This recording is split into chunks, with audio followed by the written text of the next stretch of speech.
Alright guys, today we're going back to our roots as we check out Et Impera for Rome 2 Total War because the latest update just got publicly released, integrated into the main mod. They do these updates every 4 to 6 months. They're very extensive, large updates to the main grand campaign, the Mithridatic campaign, other kind of campaigns that are going on, lots of changes to the battles, naval and land battle changes, unit roster, visual updates. You know, there are plenty of AI updates as well. There's such a good amount of interesting work being done on DEI despite all these years, and for me anyway, being a very, very complete mod compared to what else is out there. So today we're going to go back to Et Impera on Rome 2 Total War. We're going to check out all of these updates, and by the end, I guarantee you're going to want to check this out. So here we are on the Et Impera website. I've dropped a link in the video description to this as well. If you didn't know this existed, it's very, very good. A wealth of knowledge here and information about each faction, their unit rosters, what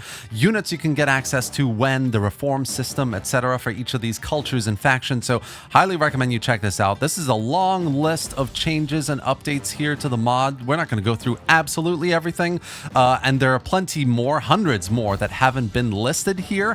These are the most important bits that I want to talk about today. So starting from the top, we've got a unit roster overhaul, very classic DEI here, and I would say 1.3.4 is a very much a Celtic unit roster overhaul with the exception of Nabatea here. So Nabatea, new units, stat tweaks for all their units, full visual overhaul, so reskin of their roster completely as well. This will be a very nice faction to get into and check out on the campaign.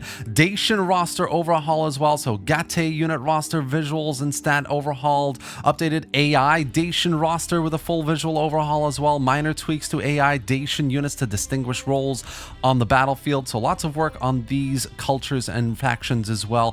Kartli overhaul, new units for Kartli, roster overhauled and updated, new Thorax reform unit. So that's really cool as well. They're constantly working on adding new reforms, adding the new units to these reforms for all these factions that can be accessed, if you didn't know, through technology, through various specific turn times for each of these factions as well. And then finally, a Skordisky update. So a visual update for many of the units in the Skordisky roster as well. Next up, we've got battle changes here. So we've got added longer knockdown time, small adjustments to hit chance attack intervals, and small morale adjustments, small increase to anti-cav bonus for non-AP alliances, adjusted melee penalties for flank, rear defense. Very interesting changes here. Small increase to elephant and chariot charge distance and speed, and some lesser melee skirmishers received a new missile weapon entry. It's kind of nerfing them essentially, but they have more ammo, so it's kind of you know, longer kind of longevity of the unit in terms of its usefulness on the battlefield. And finally, improved max spotting range as well. So obviously it doesn't go into the detail of how much these changes have been made, you know, small improved max kind of a little bit, you know, but we don't know exactly. So I'm going to be going to the battles later on, you know, over the next few weeks to check out exactly what's changed, how much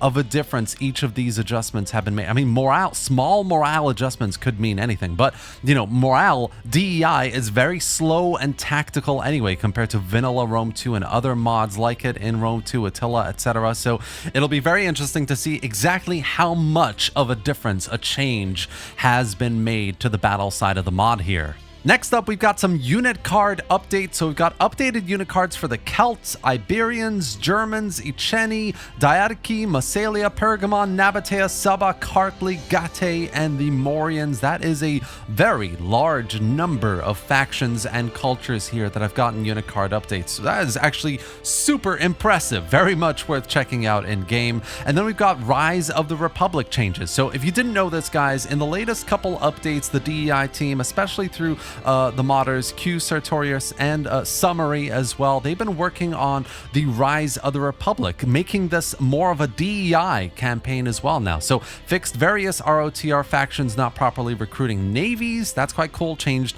neuralgic personality to be more defensive in ROR, added Roman velites, added new ROR mercenaries, so Lucanian heavy missile cavalry, Etruscan archers, Hirpini ambushers, Ligurian infantry, changed a javelin type for ROR, Veneti, a heavy cavalry, adjusted the auto-resolve script for ROR, made Carthage a bit more powerful, which is really cool. I mean, I'd love to see more of Carthage in the Rise of the Republic campaign, just expanding a bit more, being more aggressive, especially in Sicily and the islands, Sardinia, Corsica, and kind of moving up through southern Italy as well. Being more aggressive would be really, really cool. And then adjusted names for various ROR units to reflect picked or chosen status as well. So really cool little changes here for the Rise of the Republic. I'm sure all of this will make a massive difference as well, both on the campaign and on the battle side as well. I mean, new mercenaries, new auto-resolve script, really, really good stuff here too.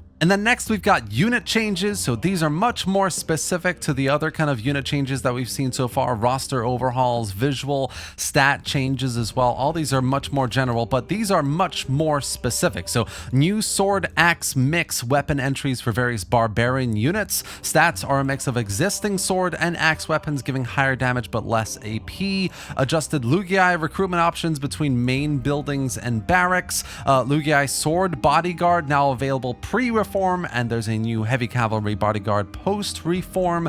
Fixed Cappadocian lancers for visual appearance. Fixed Roman quinqueremes missing from small port recruitment, and loads of others. So updated visuals for various generals as well for the Boii, Celts, Carthage, Dacians, Illyrians, Lugii, Cimbri. New helmets, armor, and other models for the Dacians and Celts. Huge amount of work here for units, for recruitment, for, you know, stats for certain weapon types. It's really, really big. These changes here replaced many older unit cards with updated versions.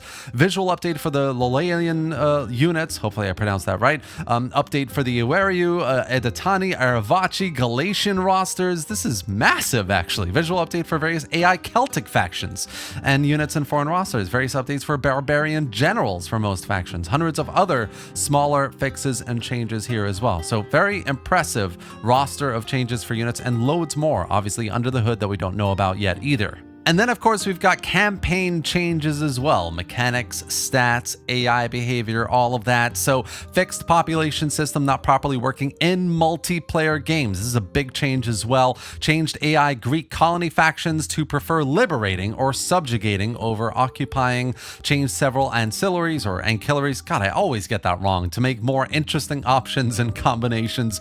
Adjusted some siege army traditions and character skills. Removed empire maintenance reduction from dignitaries and replaced it with new skills. This is a massive change. I mean, the amount of unbalanced kind of empire maintenance tweaking you can do just through like a variety of dignitaries in various provinces to boost your income and reduce empire maintenance is so OP. So I'm really glad actually they've made this change. It makes it a bit more difficult going into the late game, middle to late game.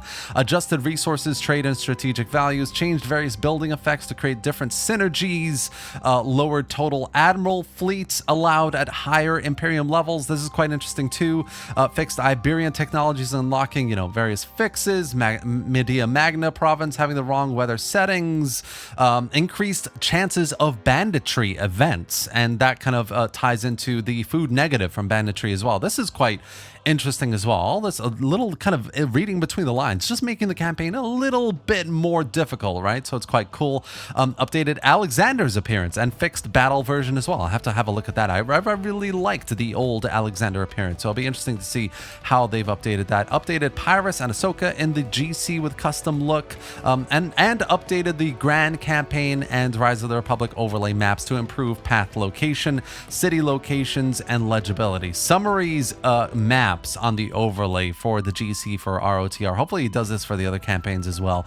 Is really, really good. In fact, I want to see his style of overlay maps for the other games too. And Attila, for Thrones of Britannia, they're just really, really nice. And then finally, guys, we've got arguably the largest section of every DEI update, and that is smaller fixes. Now, DEI, you know, it touches every single corner, mechanic, faction, campaign of Rome 2 Total War. There are plenty of massive sweeping changes here to unit rosters, etc., but smaller fixes in this list, you know, individually they may be small small, minuscule compared to everything else we've talked about here, but collectively together they make a massive difference to the polish, the refinement of Divide and Impera on Rome 2. It's an amazing effort here by the modders to continue to update the mod after all these years, and to do it in such a way that fixes all these bugs, you know, that fixes the descriptions and building trees that aren't kind of correct, or, you know, units that don't have correct textures. You know, it's